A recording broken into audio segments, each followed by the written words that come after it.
বৃহস্পতিবার পবিত্র রাতে কেউ যদি এই দোয়াটি 100 বার পরে কোনো দিন পৃথিবীর কোনো মানুষের কাছে তার হাত পাততে হবে না। পৃথিবীর সব কিছু তার পায়ের নিচে আল্লাহ হাজির করে দিবেন। দারিদ্রতা থেকে মুক্তি দান করবেন, বিপদ আপদ থেকে মুক্তি দান করবেন, তার সম্মানকে সুউচ্চতা দান করবেন, অসুস্থতা থেকে দূরে রাখবেন। আল্লাহর অশেষ দয়া ও রহম তাকে দান করে দিবেন। সুবহানাল্লাহ। বৃহস্পতিবার রাত এটি গুরুত্বপূর্ণ রাত। এই রাত সপ্তাহে একদিন আসে।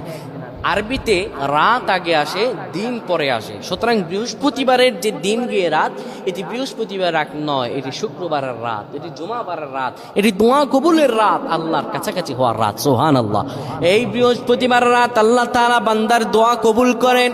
কেউ যদি বৃহস্পতিবার রাতে ঈশা নামাজের পরে পবিত্র হয়ে ইয়া হাইয়ু ইয়া হাইয়ু ইয়া হাইয়ু ইয়া রফিয়ু ইয়া রফিয়ু ইয়া রফিয়ু এই দোয়াগুলো পড়তে পারে 100 বার, আল্লাহ রাব্বুল আলামিন তার মর্যাদা বৃদ্ধি করে দিবেন। তার জীবনটাকে আমার আল্লাহ সুন্দরভাবে সাজিয়ে দিবেন। বিপদ আপদ বালা মুসিবতগুলো আমার রাব্বুল আলামিন দূর করে দিবে। আল্লাহুম্মা আমিন বলেন।